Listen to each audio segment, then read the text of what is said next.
Okay, so uh, another request came up here.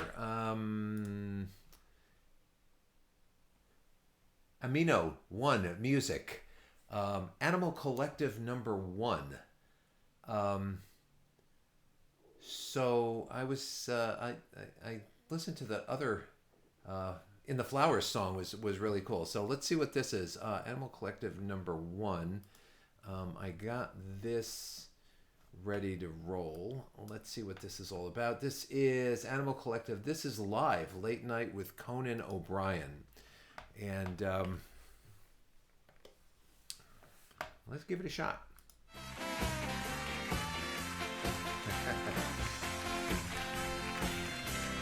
Everybody, we're back. My next guests are natives of Baltimore. They're here tonight with a song from their brand new album, Strawberry Jam. Please welcome Animal Collective.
Hey, good job. Nice job. Animal Collective, everybody, we'll take a break. We'll be right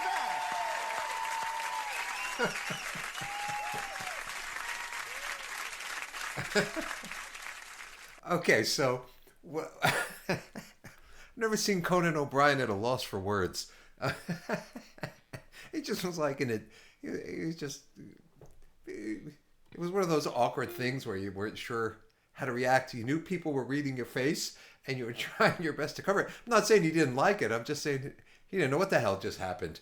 So that was pretty interesting.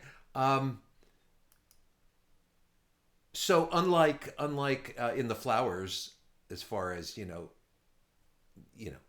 certainly they weren't going after a dance song here. I don't think they were looking for a hit.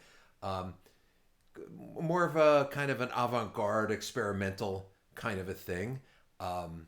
Was definitely interesting. What is he saying there? Backwards? I don't have the lyrics up in front of me. Interesting. But musically, it was very simple. Harmonically. What do we got here? We got a bad chord. Or is it just trying to match the weirdness of the song? And then they would go to the 2 chord, and then occasionally they had the 5 chord, and it was like he had like a little arpeggiator going, like in A flat. It almost sounded like and then up to the 2 chord, like something like that. Let's take a listen, see if I'm close.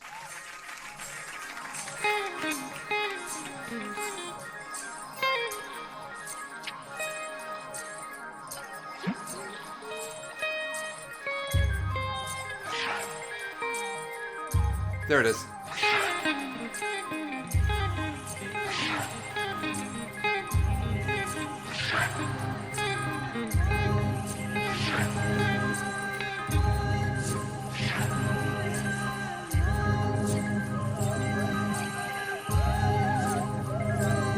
So that's her A flat.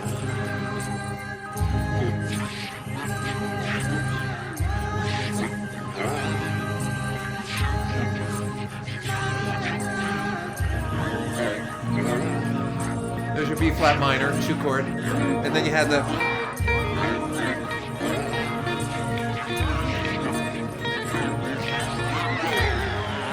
back to your A flat.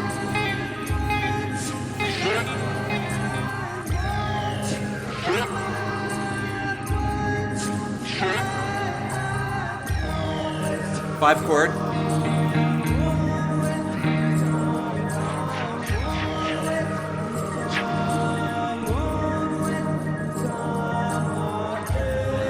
Is he? I think he's saying "man walking backwards." Is that? I'm not sure. What he's saying there. Let me look up the lyrics here and see what's going on lyrically. Let's see if I can find it. Number 1. Animal.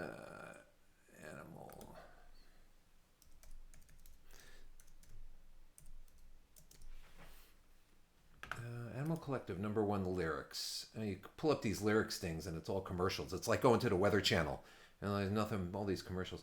So, Animal Collective, number 1.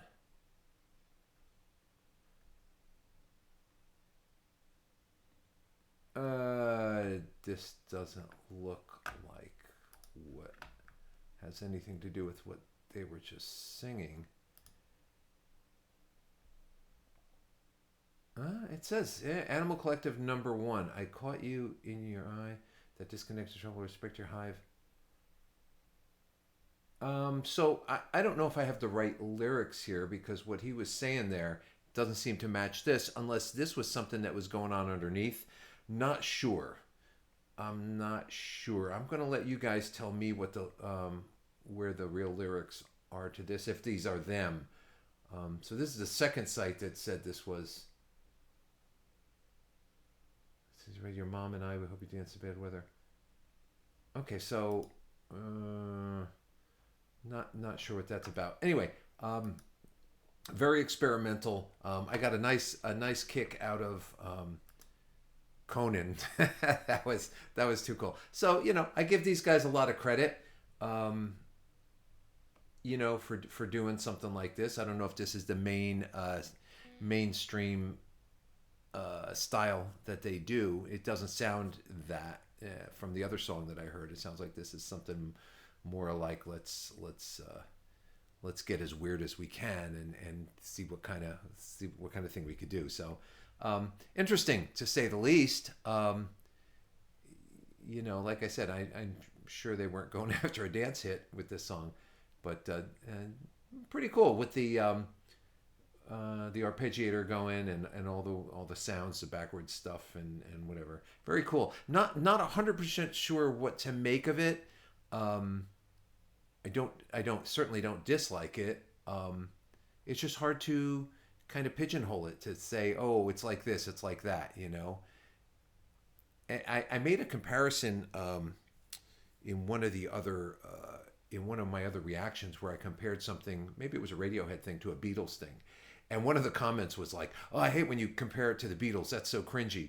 And my reaction was, well, if you were around when the Beatles were around, it would be quite a compliment to compare it to the Beatles. And it's so funny that people with new ears and listen to new stuff, sometimes they'll go back and listen and consider and just completely dismiss anything that happened before they were aware of music. And I think that's something that changes with time. I think as you get older, you start to appreciate older music more. I know I did. When I was growing up, it was the Beatles and the Stones, and then my dad would listen to like something,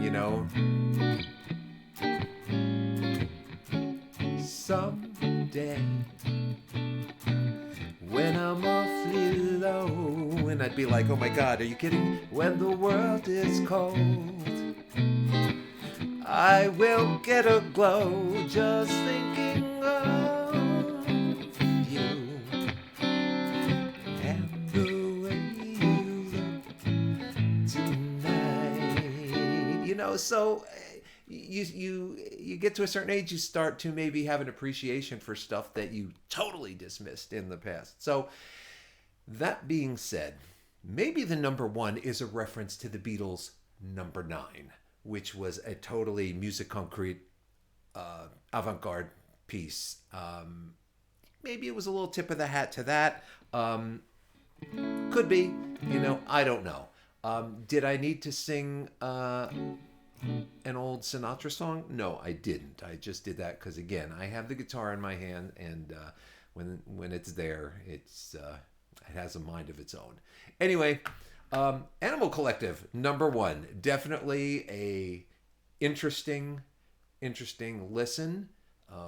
And someone asked me, one of the comments was, do I find that doing these reactions, do I find that it affects my music? And the answer is a big yes, absolutely. Everything I listen to here kind of finds its way into my music, into my writing, into my playing. So it's really, really quite a good thing. I used to find the same thing when I taught guitar.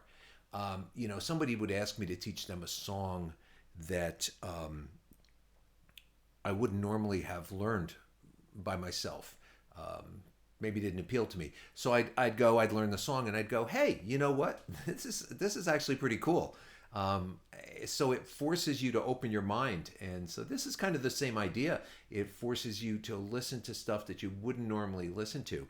I did a couple of videos back. If you go way back, you'll find that I talked about what to listen for in music, and something about, why aren't they writing any more good songs? And the whole idea was that you imprint on the type of music when you become musically aware, and you tend to eventually, when that music starts to pass away, you tend to dismiss a lot of the new stuff that's coming along, and you don't listen to it anymore. And it's a shame, because you don't open your ears, you don't open your mind to new stuff. So this kind of helps me do that, and I've gained a way greater appreciation for so many different bands that I totally dismissed, thinking that they don't sound like the music I'm used to, and dismissed it without really giving it a good listen.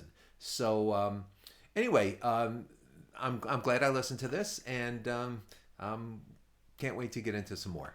So see you in a little bit.